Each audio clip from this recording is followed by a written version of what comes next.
I'm gonna be honest. It's a whole new, fresh feeling with Dynasty Warriors. It's definitely something I needed after 9. Okay, because I was just about to ask you about that because I saw a report that just the next installment of Dynasty Warriors was in the works and canceled, and then Origins got in development. So would you Yes. consider that a good call? Yes, Okay, good. because if they had done 10, I mean, so the main basis of 9, which was terrible, was they decided to do open world because everyone was doing open world.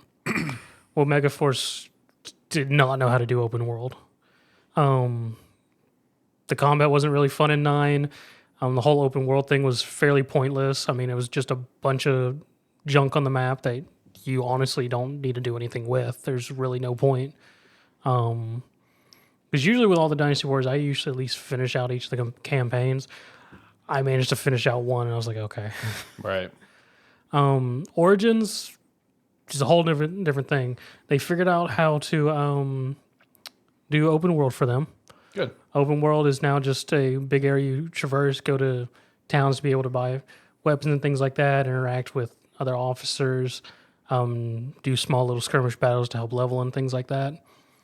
The whole concept is that instead of taking over one of the famous generals and competing in these battles and whatnot, you're just a nameless wandering swordsman who participates in all these grand fight battles during the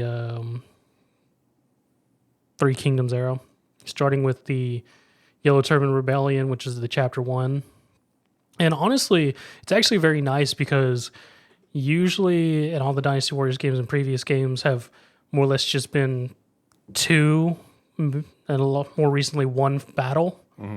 This, we actually get a whole spill of like the whole campaign against the Yellow Turbans and actually get more in depth of just all the different characters' motivations of participating and how the politics and things are going and whatnot, which we've never gotten in the Dynasty Wars before in true fashion. And honestly gives more character building and insight to each of these characters and whatnot, more so than we've ever gotten in the other Dynasty Warriors games. For like the leader, Zhang Jiao, the Yellow Turbans, some of the other iconic characters. My biggest thing with this game is all the characters got nice little needed visual updates. They all have newer models, which is very nice because I've stared at the same models for almost a decade. I'm glad you finally got an update then. So yeah, like all the new models look very clean. They changed out the combat system, so seeing as you're a single warrior now, they kept the multiple weapons, and you can wield all those weapons. And instead of just being the same fighting loop cycle of just weak attacks, strong attacks, mushas and whatnot, and which battle arts, which they added a couple games ago, each weapon actually has its own combat style. So each weapon actually plays differently, and also has very specific battle arts for you to equip and change out and whatnot. And by using weapons and mastering them, you gain ranks, which increases your character's level and whatnot in this game. So you get stats and whatnot, yada, yada, yada. Which is very nice because it's not just, it is a nice change in the combat loop from what we've been used to for years and giving a bit more in-depthness to it, which feels really nice. Overall main combat, you got your skirmishes, which is just small little objective things, which are nice, quick, finish up for farming side missions, just doing general mastery gain for the weapons, and then all your big fights are your iconic fights, which are more or less classic Dynasty Warriors. You're put on a map, run around, do specific objectives, go help, and doing stuff.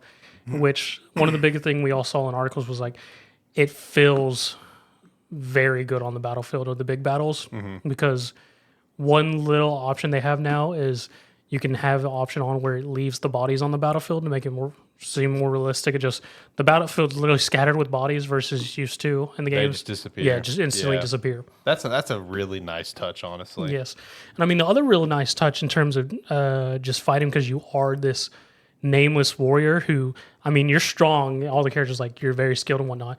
Thing they touch is like you can't just easily mow down all the regular soldiers. You can, but I mean, there's actually some depth of them. They're actually hitting you and whatnot. You don't just immediately just one swing and take out mows of them down. And actually like a combo string and whatnot to do it. The actual fighting between officers is actually a little bit in tact of just there's a whole parrying system, block, dodging, doing your combo strings based on whatever weapon you have for a fight. It's not just like in the old games where no-name officers was just a quick combo rotation, then you move on, and then you have difficulty with the more famous generals. There's actually a bit of difficult battling and whatnot in terms of difficulty, which makes it more feel grounded, I would say. As well as with what they've done with the camera angles I feel like the camera angle in this one is very much closer to really immerse you into the whole combat and fighting and everything in this one. So, I mean, overall, it's just a nice overhaul for the game, something that the series most definitely needed. Yeah, so, just kind of hearing how you've talked about Dynasty Warriors in the past, kind of feel like they needed some sort of shot in the arm. It really did. Especially when you look at the property of Warriors.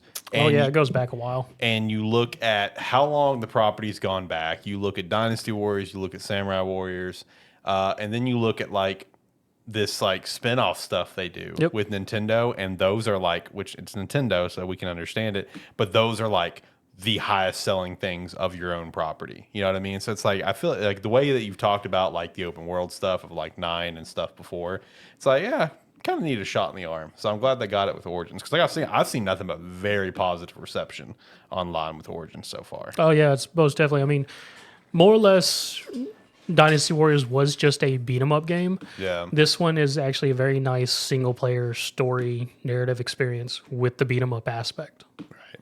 So instead of just being the same story we've heard and seen in other medias of the Three Kingdoms, it's actually a new story that they've come together.